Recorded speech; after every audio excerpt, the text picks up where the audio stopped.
Hallelujah, praise the Lord. मी तुम्हा सर्वांचं माझं यूट्यूब चॅनल वर्ड ऑफ गॉडमध्ये पुन्हा एकदा हार्दिक स्वागत करीत आहे.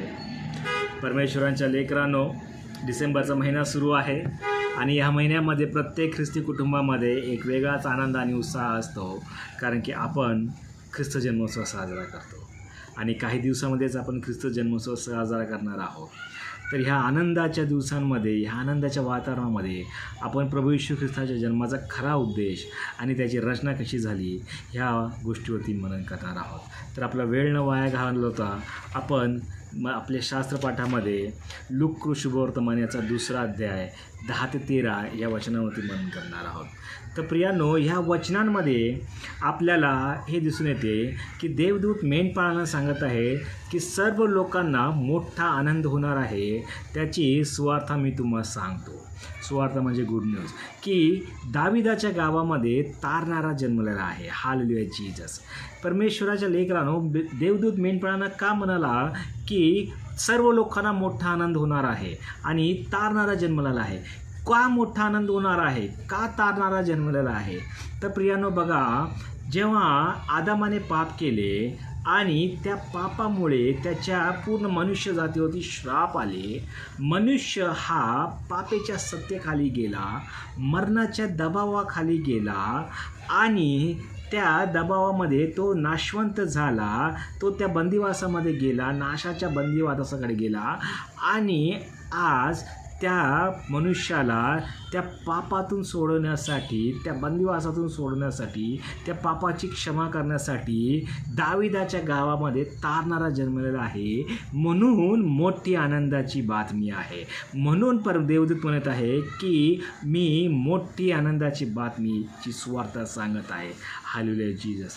परमेश्वराच्या लेकरांनो, का परमेश्वर आपल्याला आनंद करणं गरजेचं आहे हे आपणास माहिती होणं गरजेचं आहे. बघा, आदाम हा आपला प्रतिनिधी होता, तो प्रथम मनुष्य होता आणि आदामाच्या आयुष्यामध्ये जे काही घडणार होते किंवा त्याच्या जीवनात जे काही होणार होते त्याचा परिणाम हा पूर्ण मनुष्य जातीवरती होणार होता. आदामामध्ये जर चांगले काही घडले असते तर त्याचा परिणाम मनुष्य जातीमध्ये झाला होता, पण आदामाने पाप केले आणि तो पापे खाली गेला, म्हणून त्याच्या आयुष्यामध्ये जे काही झाले त्याचा पूर्ण बदल, त्याचा पूर्ण घडामोड ही मनुष्य जातीमध्ये होऊ लागला आणि मनुष्य देखील मरणाच्या अधीन होऊ लागला आणि नाशवंत झाला. आणि त्या नाशवंत जीवनातून त्या पापापासून सोडवण्यासाठी आपल्याला एका प्रतिनिधीची गरज होती आणि तो प्रतिनिधी आपल्यासाठी प्रभू येशू ख्रिस्त ठरला. Hallelujah Jesus. आपल्याला त्या पापातून दूर करावं, आपल्याला त्या पापातून सोडवावं, आपल्या पापांची क्षमा व्हावी, म्हणून प्रभू येशू ख्रिस्ताला हा जन्म घ्यावा लागला. Hallelujah Jesus. जर तुम्ही मत्ती शुभवर्तमान याचा 1 अध्याय 21 वचन वाचलं तर तुम्हाला प्रभू येशू ख्रिस्ताच्या जीवनाचा उद्देश कळेल की प्रभू येशू ख्रिस्ताच्या जीवनाचा उद्देश हा फक्त आणि फक्त तुमच्या आणि माझ्या पापांची क्षमा करण्यासाठी झाला होता. Hallelujah Jesus. बघा, तुमच्या बायबलमध्ये तुम्हाला कुठेच दिसणार नाही की प्रभू येशू ख्रिस्ताचा जन्म हा तुम्हाला घर देण्यासाठी, तुम्हाला बंगला देण्यासाठी, तुम्हाला जागा देण्यासाठी, तुम्हाला चांगली नोकरी देण्यासाठी, तुमच्या सर्व अडचणी दूर करण्यासाठी झाला असेल. नाही, प्रभू येशू ख्रिस्ताच्या जन्माच्या मागचा उद्देश फक्त एकच होता, तो म्हणजे पापक्षमा. आपल्याला ह्या सगळ्या गोष्टी मिळतील. Hallelujah, praise Lord. आपल्याला ह्या सर्व गोष्टी मिळतील. जो कोणी प्रभू येशू ख्रिस्तावरती विश्वास ठेवतो त्याच्यामध्ये आपल्याला ह्या सर्व गोष्टी मिळतील, पण त्याआधी आपली पाप क्षमा होणे फार गरजेचं आहे. Hallelujah Jesus. बघा, जो कोणी प्रभू येशू ख्रिस्तावरती विश्वास ठेवतो आपल्याला ह्या गोष्टी आपली पापाची क्षमा होते. सर्वप्रथम आपल्याला आपली पाप क्षमा होणे गरजेचं आहे. त्याच्यानंतर ह्या ज्या गोष्टी आहेत ना त्या आपल्यासाठी सगळ्या बोनस आहेत. Hallelujah Jesus. प्रभू येशू ख्रिस्ताच्या. बघा प्रियांनो, आपल्याला जर आपला ख्रिसमस द्विगुणित करायचा आहे ना, तर आपल्याला प्रभू येशू ख्रिस्ताकडे पाप क्षमा घेणे गरजेचं आहे. ख्रिस्ती लोकांसाठी ख्रिसमस हा एक नवीन जीवनाची सुरुवात असते. ख्रिस्ती लोकांसाठी ख्रिसमस हा नवीन विचारांची सुरुवात असते. ख्रिस्ती लोकांसाठी ख्रिसमस हा नवीन आचारांची सुरुवात असते. आणि माझ्या प्रियांनो, जर तुम्हाला तुमचा ख्रिसमस अधिक द्विगुणित करायचा आहे, फार मोठा आनंदाचा करायचा आहे, तर त्याच्यासाठी तुम्हाला तुमच्या हृदयामध्ये, तुमच्या जीवनामध्ये ख्रिस्ताला जन्म घालणं फार गरजेचं आहे, कारण की ख्रिस्ताच्या जन्माचा मुख्य उद्देश हा पापक्षमा होता. जर प्रभू येशू ख्रिस्ताला तुम्ही तुमच्या आयुष्यामध्ये जन्माला घातलं, जर तुम्ही प्रभू येशू ख्रिस्ताला तुमच्या हृदयामध्ये जन्माला घातलं, तर तुमच्या ख्रिसमसचा आनंद हा द्विगुणित होणार आहे. Hallelujah Jesus. बघा, ह्या दिवसांमध्ये तुम्हाला आपले भरपूर ख्रिस्ती बांधव आहेत जे घराला रंगरंगोटी करताना, चांगले कपडे घालताना, चांगलं मेकअप करताना, एकमेकांची ट्युनिंग करताना दिसतील, सेम कपडे फॅमिलीबरोबर घालताना दिसतील.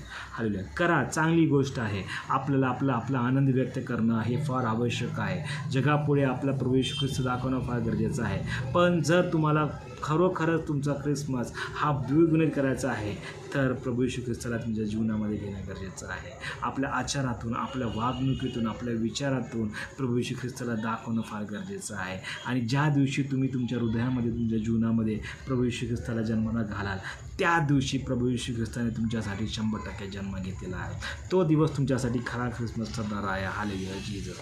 प्रभू येशू, परमेश्वर तुम्हाला आशीर्वादित करू. बघा, पवित्र शास्त्रांमध्ये आपल्याला प्रभू येशू ख्रिस्ताच्या जन्माच्या काही खुणा दाखवलेल्या आहेत. त्या आपण ॲज अ परंपरा किंवा ॲज अ ट्रेडिशनल करतो. आपल्याला फार ख्रिस्ती लोकांच्या घराच्या बाहेर हा तारा लावलेला दिसेल. तारा हा शास्त्र बायबलप्रमाणे हा मागील लोकांसाठी चिन्ह होता की ज्या घराच्या बाहेर तारा थांबेल त्या घरामध्ये प्रभू येशू ख्रिस्ताने जन्म घेतलेला आहे. आज आपण आपल्या घराच्या बाहेर तारा लावतो, तर आपण विचार करायला म्हणतो की आपण आपल्या घरामध्ये ख्रिस्ताने जन्म घेतला आहे का? आपण इतरांना येशू ख्रिस्ताच्या वागणुकीने दर्शवतो का? येशू ख्रिस्ताप्रमाणे इतरांना वागवतो का? जर येशू ख्रिस्ताने आपल्या घरामध्ये जन्म घेतला आहे तर आपण त्या प्रकारे वागतो का? माझ्या प्रिय लेकरांनो, जर आपल्याला ख्रिसमस साजरा करायचा आहे तर आपल्याला आपले जुने विचार, आपली जुनी वागणूक, आपले जुने कर्म हे सर्व सोडणं गरजेचं आहे. कारण की जर आपल्याला खरा ख्रिसमस साजरा करायचा आहे तर त्या ताऱ्याप्रमाणे आपल्या घरात आणि आपल्या जीवनात प्रभू येशू ख्रिस्ताला जन्माला घातणं गरजेचं आहे. आपल्याला प्रभू येशू ख्रिस्ताच्या गुणांची ट्युनिंग करणं गरजेचं आहे. Hallelujah Jesus. त्याचे विचार, त्याचे वचन, त्याची नीतिमत्वा, त्याचं वागणं हे आपल्या जीवनामध्ये असणं फार गरजेचं आहे. तरच आपल्यासाठी प्रभू येशू ख्रिस्ताने जन्म घेतलेला आहे. तरच आपल्यासाठी ती आनंदाची गोष्ट आहे. कारण की पाप क्षमा हा सर्वप्रथम प्रभू येशू ख्रिस्ताच्या जन्माचा मागचा उद्देश आहे.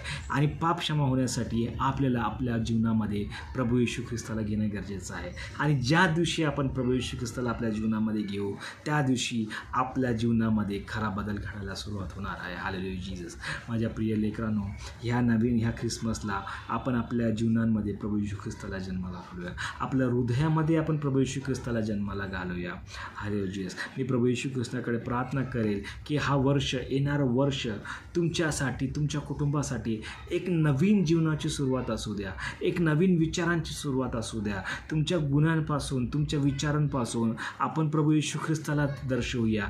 जगापुढे प्रभू येशू ख्रिस्त कसा आहे हे आपल्या वागणुकीतून आपण दर्शवूया. ह्या नवीन वर्षामध्ये 2025मध्ये आपण एक नवीन जीवन लोकांना दाखवूया. आपल्या विचाराकडे, आपल्या वागणुकीकडे बघून लोकांनी प्रभू येशू ख्रिस्ताला गौरव देणावं असं आपण वागूया. एकमेकाबद्दल प्रीती, एकमेकाबद्दल प्रेम, एकमेकाबद्दल भावना आपण मनामध्ये ठेवूया. तरच आपलं प्रभू येशू ख्रिस्ताने आपल्यासाठी जन्म घेतलेला आहे. तरच प्रभू येशू ख्रिस्ताच्या जन्माचा आपल्याला फायदा आहे. कारण की तो जर आपण पवित्र राहू तर प्रभू येशू ख्रिस्ताची शांती देखील आपल्यामध्ये होणार आहे. प्रभू येशू ख्रिस्ताकडे मी प्रार्थना करतो की येणारं वर्ष तुमच्यासाठी आनंदाचं, तुमच्यासाठी प्रार्थनेमय, तुमच्यासाठी सर्व गोष्टीने प्रभू येशू ख्रिस्ताच्या मार्गासाठी असावं. मी माझ्याकडनं, माझ्या परिवाराकडनं तुमच्या आणि तुमच्या परिवाराला पुन्हा एकदा हॅपी ख्रिसमस आणि नवीन वर्षाच्या शुभकामना देतो. हालेलुया. Praise the Lord. पुन्हा भेटूया पुढच्या वचनांमध्ये. आमेन.